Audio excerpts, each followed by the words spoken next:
20 voltios, R1 son 10 ohmios, R2 son 5 ohmios y R3 y R4 son 10 ohmios.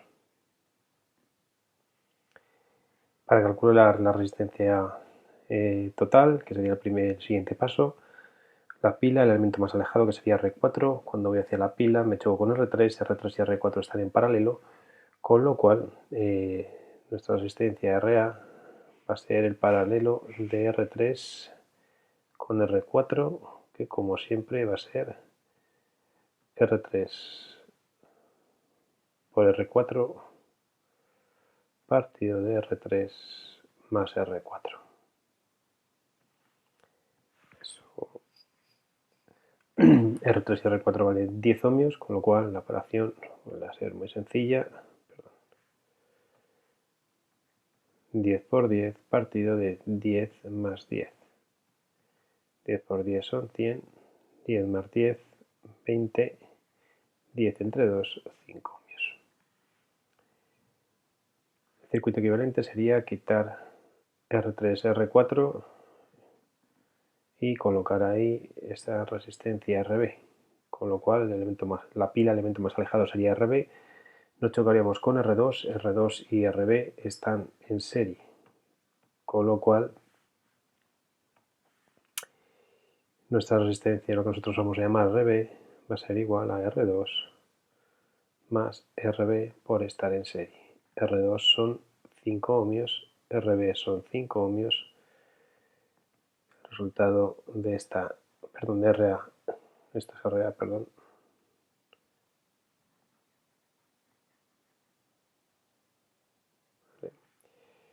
R2 más la resistencia RA que habíamos colocado aquí, que es el paralelo de R3 y R4.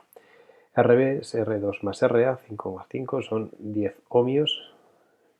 Colocaríamos la resistencia aquí, esta sería la RB y por supuesto el resto del circuito fuera. Pila, elemento más alejado de RB, queda en paralelo con R1 y ya con esa operación tendríamos la resistencia total. Así que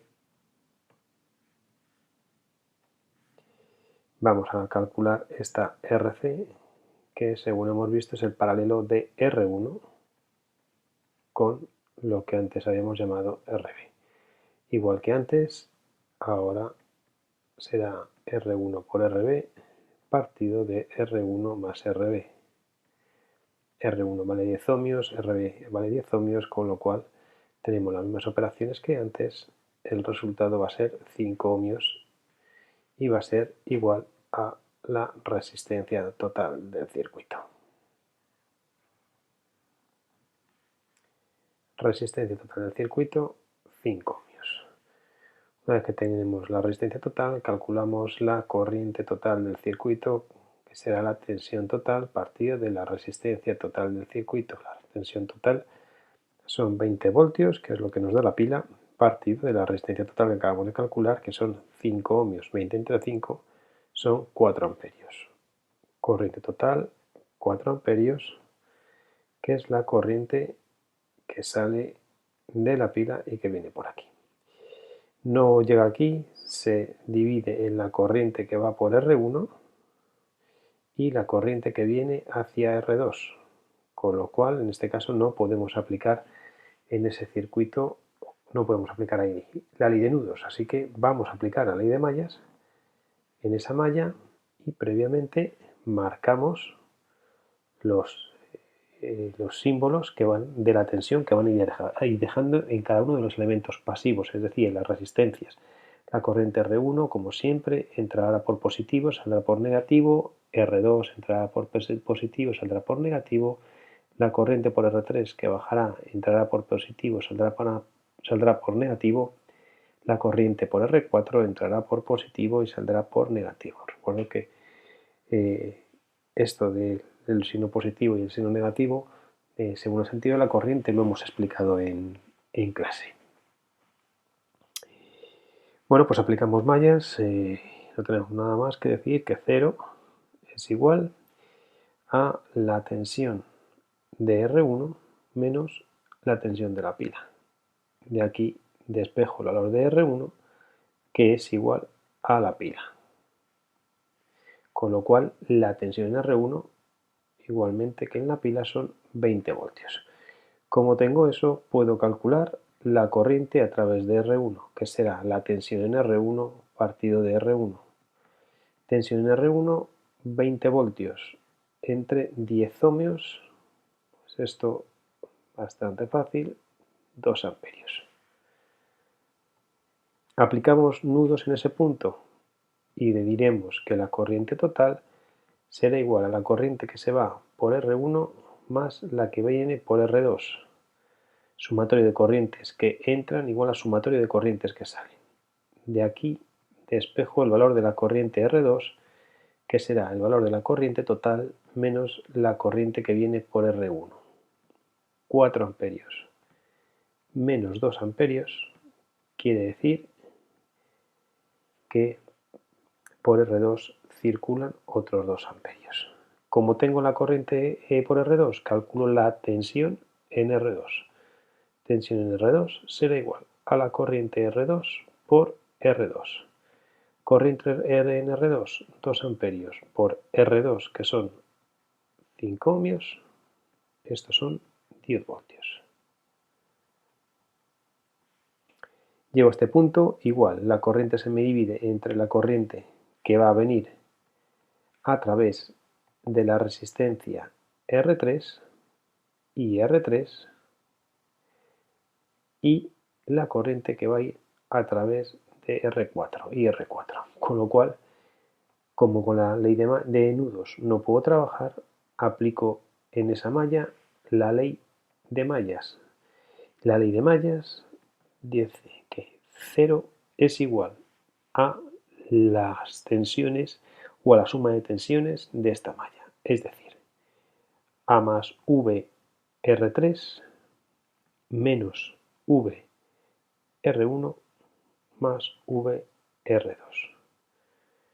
De aquí despejo el valor de la tensión en R3, que es lo que estoy calculando. Será igual a la tensión en R1 menos la tensión en R2. VR1 pasa al otro lado, VR2 pasa al otro lado. Esta cambia de signo también, con lo cual VR1 queda positivo, VR2 queda negativo. Tensión en R1, 20 voltios, menos 10 voltios. La tensión en R2, esto es igual a 10 voltios. Como R3 y R4 están en paralelo, podremos decir que la tensión en R3 es igual a la tensión en R4. Con lo cual, aquí van a ir otros 10 voltios y aquí van a ir otros 10 voltios. Por último, nos queda calcular la corriente en R3, que será igual a la tensión en R3 partido de R3. Tensión en R3, 10 voltios, partido de 10 ohmios, esto es 1 amperio.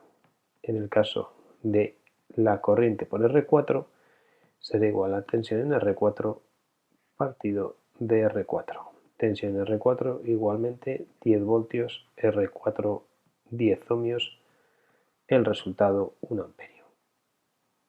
1 amperio y 1 amperio. Para terminar el ejercicio, nos queda decir que la potencia es igual al producto de la tensión por la corriente y que el resultado se expresa en vatios. 20 por 4 son 80 vatios que entrega la fuente de alimentación. Pues vamos a ver, tenemos 40 vatios en R1, 20 vatios en R2, 10 vatios en R3 y 10 vatios en R4.